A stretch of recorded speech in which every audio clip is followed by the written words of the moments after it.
Well, you're watching World Talks on TVP World. My name is Sasha Farbach.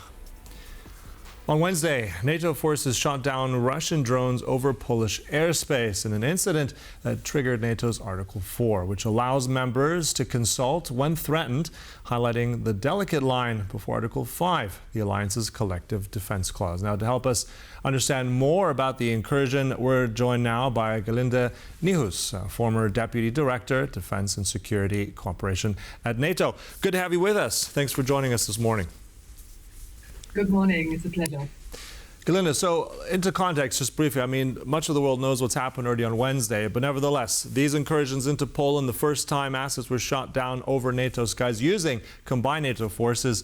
Looking also now, the UN Security Council being called by Poland. But let's start. What is your assessment of how Poland reacted yesterday and NATO collectively reacted yesterday?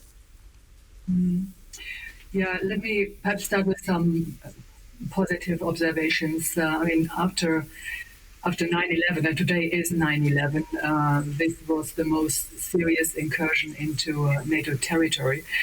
And it was the first time that alliance fighters have engaged in shutting down enemy targets in NATO airspace since the founding of the alliance in 1949. So I think it's good that NATO finally took action.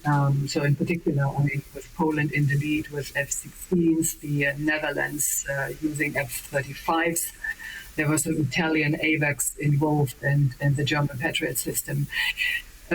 So I'm saying finally because, I mean, these type of violations have happened regularly since 2022. So affecting Poland, but also then Romania, Estonia, and others. And it's also good that the procedures were in place to take this action. So having said that, there are also, in my mind at least, a number of buts. Yeah, I mean the fact that NATO has been hesitating so long in many ways further encouraged Putin to escalate. Donald Trump giving Putin a war criminal red carpet treatment in Alaska, and in general cozying up with Putin is clearly also encouraging Putin. The fact that we have not, to the extent necessary, supported Ukraine, among others with long-range weapons, is clearly also encouraging Putin. And then also, I think we need to be candid. I mean, with all this equipment, which I mentioned, NATO shot only down 4 of some of the 19 or 20 drones, which the others crashed in Poland, so only 4. And in comparison to what Ukraine is witnessing every day, every night, I mean, we're talking of 400 to 600 Russian systems. I mean, this was a pinprick, and NATO using its most advanced, expensive system. So what I'm saying is it seems that we are not too well prepared for this type of incursion or attack, as some call it, when we're using expensive systems. And it also reveals how porous our air defense still is, and how, in many ways, how unprepared we are for these type of attacks. Yeah? Mm-hmm. So what would happen if we had similar numbers than Ukrainians arriving during the night? Or what would happen if Russia uses the Zapad exercise, which you in Poland probably know very well, starting tomorrow, as a disguise for the next set of violations on NATO territory. So I'm just raising a number of question marks here. But I think in moving forward, it will be important what consequences we draw. Right. I want to come in on what you've said about your assessment is we're not too well prepared, given if we look at, as you said, very high value assets used, fighter jets and certain missiles to down smaller drones. I mean, the capacity is not in line with that, not too well prepared. At the same time, we're hearing that how could we be more well prepared? As I said, Ukrainians have come forward saying they have more experience with this. So what in your mind is missing here? I'm thinking also in the lines of air defense. I'm thinking of the European Sky Initiative. Is that one of the answers here? How do you see what we could put now on the ground so we are more prepared for next time?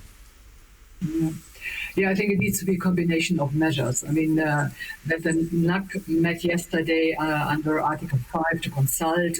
That's useful. It sends a signal. But if NATO's response altogether remains weak, Putin will see this as an invitation to even bolder steps. So I think that's the baseline. Yeah, taking up Ukraine's offer, definitely. I mean, they do have a lot of experience in handling drones. Perhaps NATO should consider to build its own version of a drone wall. Yeah, so it's also a drone fleet that can respond quickly to this type of threats, and also more economically, quite honestly. Yeah. But then I think we also need to provide Ukraine with the long-range strike weapons that Ukraine needs to, or also help Ukraine to speed up its own production so that it can hit the bowmen. I mean, the areas where these things are being produced and for when they are shot. So the bowmen inside Russia, deep inside Russia, and not the arrows. Yeah. So also that would cause Putin real pain. Yeah. So those would be some aspects, but we could also go further and consider other more asymmetric responses. I mean, for example, Russia's shadow fleet has grown from some 100 in 22 to roughly 600 now. Yeah, and only 2/3 have been sanctioned. So working with the EU. To sanction all would be a good step. Yeah? Mm-hmm. On that pressure point, I want to ask about that pressure point, because you mentioned something interesting about this drone wall. This is one of the assets that's being touted right now. I mean, this is something the Baltic states, Poland, and also the Nordics have been working on. Is this kind of cooperation on bringing together a wall to bring down some of these assets? I'm just wondering, I know that this is probably already in his schedule. We're talking about the NATO Supreme Allied Commander of Europe, Mr. Alexander Skrinkevich. He is supposed to be in Vilnius today. That was already on the cards, I think. But nevertheless, his presence there, talking about how to be prepared, what do you think his assessment is going to be, and how is that going to be impacting NATO's response in the near term? Well, I mean, I'm not in Zucker's head, yeah. But the fact that he now took action, because it was clearly coordinated via Zucker and ACO, shows that he's now willing to push back, in agreement clearly with the country concerned, i.e. Poland and the others who support it. But the fact is that in the previous years, NATO has developed the procedures to act upon these type of incursions. And it's now for the first time, that's why I stressed it, that they are being using it. But I think they need to be much more coherent and consistent, but also look at other sorts of Russia's shadow war, which are undermining us on a day-to-day basis. The drones are now on everybody's mind, but we are seeing massive disinformation campaigns, we are seeing sabotage, we are seeing cyber attacks, and so on and so on. So all in all, I think we need to be much more determined and resilient in containing Russia, because the more we accommodate the aggressor, the more aggressive he will get. I guess it also begs the question on how we do that. I want to ask a bit more on that direction. I know that we talk about deterrence, but how do we contain it? The politics and sanctions on one end, but also on military deterrence in your experience, how do we do that practically right now? Well, talking about the shadow fleet, on the NATO side, NATO could beef up further its action in the Baltic Sea. With more expanded naval escorts, more interdiction missions. So more stop and search tactics, also detaining vessels engaged in sanction evasion and suspected sabotage. So that would be one clear signal.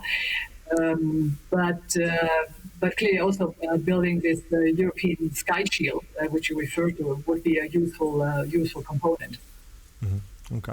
Also, I want to come back to Article 4 as well. I mean, it's Article 5, the collective defense that everyone knows about, but it's also critically Article 4, which is invoked only 7 times. That was invoked yesterday by Poland. How significant is this? I mean, some people will be afraid of this, but walk us through the significance and the impact of having all that.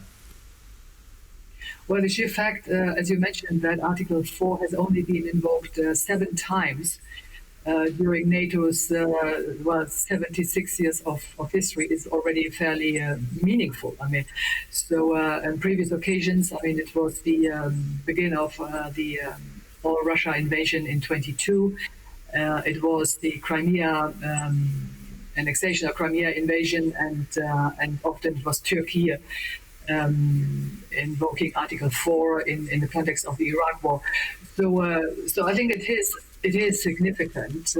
Yeah, it's significant indeed. Those 7 times only for Article 4, and of course we'll be covering more of this as the situation develops. I want to thank our guests today. Thank you so much, Gerlinde Niehus, former Director for Defense and Security Cooperation, NATO. Thank you so much. And thank you for watching. That concludes World Talks here on TVP World, but there's much more coming up, so don't go away. Goodbye.